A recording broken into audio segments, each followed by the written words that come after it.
మీ business ఏదైనా మీ ఊర్లో promotion చేయాలంటే అది సుమన్ టీవీతోనే సాధ్యం. ఇప్పుడే సంప్రదించండి.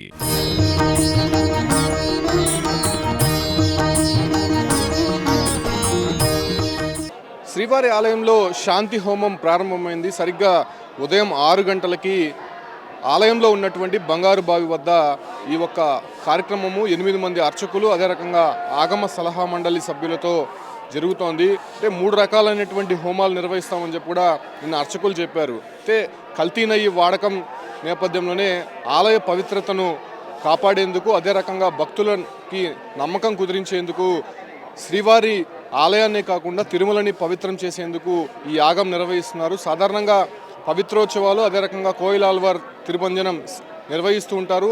అప్పుడే ఆలయ శుద్ధి అనేది జరుగుతూ ఉంటుంది. కాకపోతే ఇటీవల వచ్చినటువంటి వార్తల నేపథ్యంలోనే కల్తీ నెయ్యి అంటే జంతువులతో కూడినటువంటి ఆయిల్తో నెయ్యి తయారు చేసి అది లడ్డూ వాడకంలో కావచ్చు లేదంటే ఇతర ప్రసాదాల్లో వినియోగించారు. కాబట్టి దానికి సంబంధించినటువంటి శాంతి హోమం చేయాలని చెప్పి అటు ఆగమ సలహా మండలి ఇప్పటికే నిర్ణయం తీసుకున్నటువంటి నేపథ్యంలోనే ఆ రకమైనటువంటి హోమాలు ఇప్పుడు ప్రస్తుతం శ్రీవారి ఆలయంలో జరుగుతోంది. ప్రస్తుతం మనం తిరుమలలోని శ్రీవారి ఆలయం ముందున్నాము. లోపల ఆ ఒక్క పూజాది కార్యక్రమాలకు సంబంధించినటువంటి క్రతువు కొనసాగుతోంది. అంటే ఆగమ శాస్త్రం ప్రకారము ఎక్కడైతే చిన్నపాటి పొరపాట్లు జరిగినా కూడా లేకపోతే ఎవరైనా అపచారం చేసినా పవిత్రోత్సవాల పేరుతో నిర్వహిస్తూ ఉంటారు. అయితే ఇప్పుడు జరిగినటువంటి తప్పిదం ఎన్నడూ లేని విధంగా నెయ్యిలో జంతువులకు సంబంధించినటువంటి ఆనవాళ్ళు కనిపించాయి. కాబట్టి ఆ రకమైనటువంటి సిచ్యువేషన్స్ అక్కడ ఉన్నట్టు రిపోర్ట్స్ కూడా తేలాయి. కాబట్టి శ్రీవారి ఆలయంలో ఈ ఒక కార్యక్రమం నిర్వహిస్తే కొంత శాంతి అనేది జరుగుతుంది, అదే రకంగా శుద్ధి కార్యక్రమం జరుగుతుంది అనేటువంటి ఒక ఆలోచనతో ఆగమ అదే రకంగానటువంటి అర్చకులు అందరూ కూడా ఈ యొక్క కార్యక్రమాన్ని నిర్వహిస్తున్నారు. ముఖ్యంగా ఈ బంగారు బావి వద్ద శాంతి హోమంలో 3 గుండాలు ఏర్పాటు చేయనున్నారు. 3 గుండాల్లో కూడా వాస్తు, సభ్యము, పౌండరీకం అనేటువంటి 3 హోమాలు నిర్వహించబోతున్నారు. అంటే ఉదయం 6 గంటల నుంచి 10 గంటల వరకు 4 గంటల పాటు ఈ ఒక్క హోమ కార్యక్రమం అనేది జరగబోతోంది. టీటీడీ అధికారులతో పాటు ఈ ఒక్క అర్చకులు అదే రకంగా ఉన్నటువంటి ఆగమ సలహా మండలి పెద్ద జీఎం గారు, చిన్న జీఎం గారు కూడా ఈ ఒక్క హోమ కార్యక్రమంలో పాల్గొన్నట్టు తెలుస్తోంది.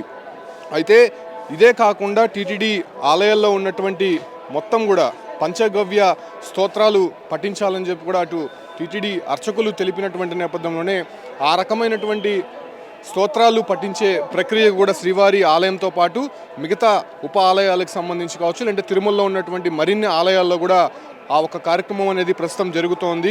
అయితే వచ్చినటువంటి ప్రసాదంకి సంబంధించి కావచ్చు లేదంటే లడ్డూ పోటులో ఈ ఒక్క అన్న ప్రసాదానికి సంబంధించినటువంటి ప్రక్రియ ఎక్కడైతే జరుగుతూ ఉంటుందో ఆ ప్రాంతాల్లో అంతా కూడా ఈ ఒక్క పంచగవ్య స్తోత్రం అనేది ప్రస్తుతం పఠిస్తున్నటువంటి పరిస్థితి. అంటే ఇప్పుడు ఈ ఒక్క 3 రకాలైనటువంటి హోమాలు ఏవైతే జరుగుతున్నాయో ఆ హోమాలు నిర్వహించిన తర్వాత ఆ ఒక శుద్ధి జలం ఏదైతే ఉంటుందో ఆ జలాన్ని మొత్తం కూడా శ్రీవారి పోర్టుతో పాటు మరి ఇతర ప్రాంతాల్లో అంటే శ్రీవారి ఆలయం నలుదిక్కులా కూడా ఆ ఒక్క నీరు చల్లే ప్రయత్నం అయితే చేయబోతున్నారు. దాంతోపాటు కూడా ఈ ఉప ఆలయాలు ఏదైతే ఉన్నాయో ఆలయాల్లో మొత్తం కూడా కంప్లీట్గా ఈ ఒక్క ప్రక్రియ అనేది ప్రస్తుతం కొనసాగబోతోంది. ఈ రకమైనటువంటి హోమం అనేది ప్రస్తుతం శ్రీవారి ఆలయంలో కంటిన్యూ అవుతోంది.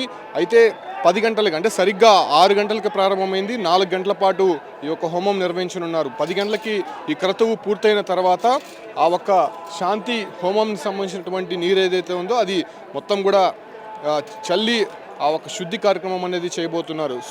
ఇప్పటికే జరిగినటువంటి తప్పిదం నేపథ్యంలోనే కంప్లీట్గా దాన్ని శుద్ధి చేయాలి, అదే రకంగా సంప్రోక్షణ చేయాలన్నటువంటి అక్కడ అర్చకులు ఇచ్చినటువంటి సూచన మేరకు ఈ కార్యక్రమం అనేది టీటీడీ నిర్వహిస్తోంది. అయితే ఇక మీదట ఆ తప్పిదం జరగదు. ఎందుకంటే నెయ్యిలో వచ్చినటువంటి శాంపుల్స్ నేపథ్యంలోనే అవి చెప్పలేనంత విధంగా అంటే భక్తుల మనోభావాలు ఏ విధంగా దెబ్బతిన్నాయో మనం అర్థం చేసుకోవచ్చు. ఈ క్రమంలోనే కంప్లీట్గా దానికి సంబంధించినటువంటి పూజాది కార్యక్రమాలు నిర్వహిస్తే ఆ రకమైనటువంటి దోషాలన్నీ కూడా పోయి మళ్ళీ ఆలయ పవిత్రత పునఃప్రారంభమవుతుందని చెప్పి ఆలోచనతో ఈ యొక్క హోమం అయితే ప్రస్తుతం నిర్వహిస్తున్నారు. ప్రస్తుతం శ్రీవారి ఆలయంలో ఆ క్రతువు అనేది జరుగుతోంది.